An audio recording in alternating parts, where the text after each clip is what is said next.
Hello again, YouTube. I was gonna get my roll of plastic out of it's either in the cabin or the shed. Can't remember, to cover up the stone wheels, but there's like 6-8 inches of water down there, and there's no way I'm gonna get through that. So this episode will be brought to you from somewhere in the woods.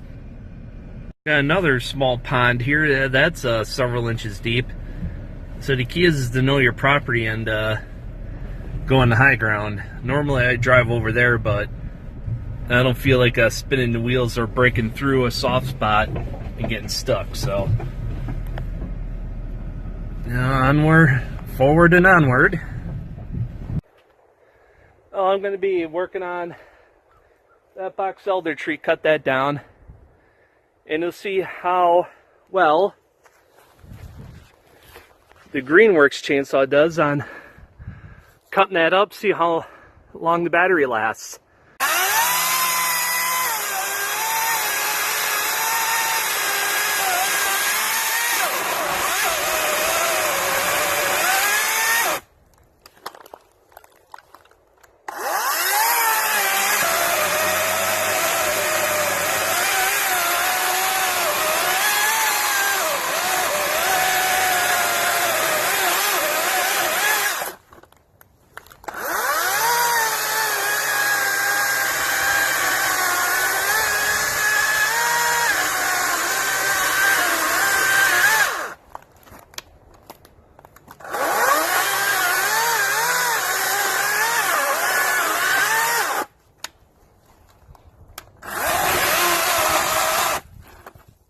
It's a thermal overload.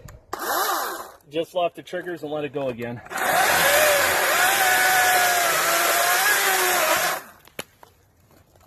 Yeah, it's a little too much. But now for the more difficult part.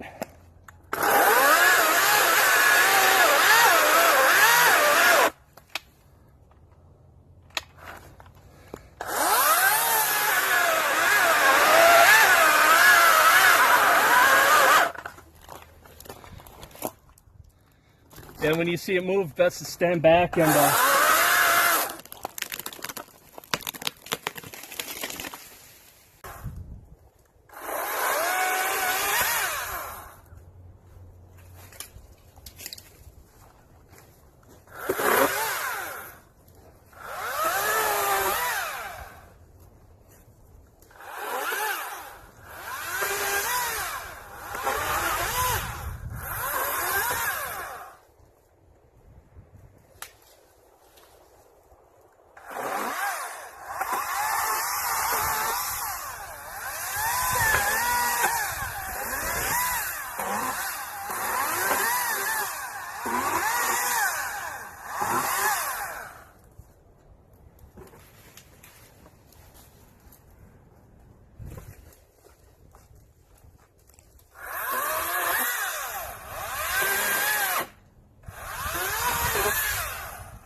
Feels like it wants to roll this way.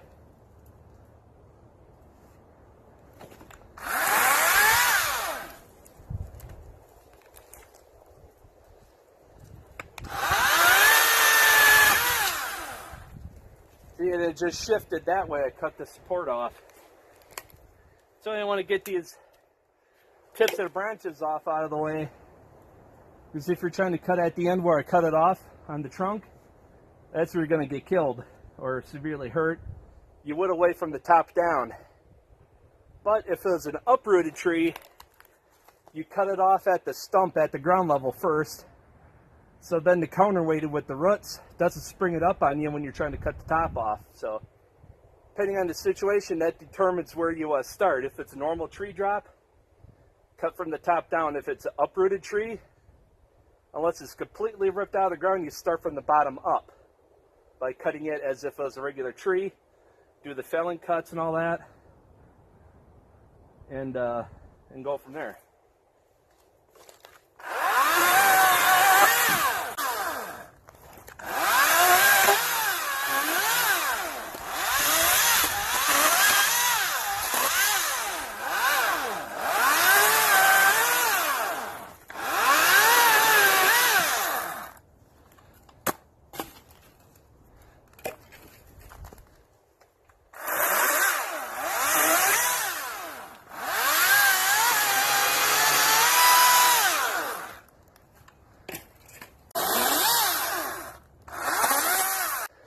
The tree started shifting where I cut it off of the trunk, the butt of the branch. Some of the branches up there were resting up in that tree, right in these lower branches here. That offered me protection, and I limbed it up to that point. Now it's resting on the ground. Now I take off these top branches, and then I'll be able to get these bottom ones.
Can a battery chainsaw replace the gasoline? Yes, it can.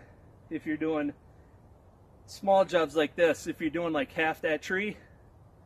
But to do that full tree, I would need minimum 2 full charges on that battery, and then some if I do the trunk, but I'm going to need the gas saw for that.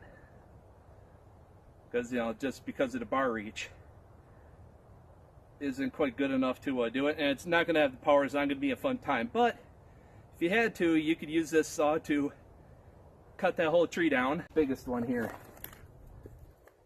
You're looking at about 9-inch. Yeah, it has the power to do it. But if I were doing this whole tree and doing trees like this all day, I'd definitely go with the gasoline saw. No doubt about it. If you're just doing a little quick job, or in my situation, I can't get to the gas saw, it's surrounded by water. So that's why I'm going to put everything back here on high ground. Definitely go with the battery saw if you want to do quick little jobs like this. You have 2-3 hours to kill. You have the saw and the batteries and all your gear with you. This battery is definitely the way to go. But if you're wanting to do this all day, like I said before, go with the gasoline. Don't mess around with the battery saw. Unless you have the bigger 80-volt version of this saw. Then you can pretty much cut all day. You're going to need 2 batteries. If you work on a property like this, you have a small trailer, you cut up the wood, load up the yard cart. I would have a pretty substantial yard cart full here by the time you would split, stack and all that. This battery is going to take 2 hours to recharge on the 4-amp-hour battery. Get my numbers right. But the 80-volt charges in half the time for the same amp-hour rating battery. Yeah, so if you're going to be cutting all day long, go with the 80-volt. If you're just doing small jobs and can't afford the 80-volt, get the 40-volt DigiPro. This is how much wood I got cut on that charge. I did half of that tree. It's still got charge left. That's on the 4-amp-hour battery. And to a bit of a pickle here. I have to figure out how to get this freed up so it can drop and then start cutting it, because it got hung up in that double trunk tree. I should have cut that one down first. But now that's what you get when you're trying to let trees grow. So now I have to get this one out of there, and that tree probably took a pretty good hit anyway. So yeah, that's the first one to be cut down out of these pines anyway. So, well, that 2-amp-hour battery didn't get much done. It's all the firewood it got, and I still have over half of that side to go. And this side is bigger than this one. It has more of a trunk on it for that side, so I'm not even going to get through this one today with this with the backup for the backup battery. So yeah, it'd take 2 4-amp-hour batteries plus a 2-amp-hour to finish this tree. I mean, you know, from start to finish. Well, there you have it, folks. That's how much work you could get done with one 40-volt 4-amp-hour battery and 2 40-volt 2-amp-hour batteries. It would take 2 40-volt 4-amp-hour batteries. I have the other one, I forgot one at my parents' house. It would take that and 1 2-amp-hour battery for sure to do this whole tree, counting the trunk.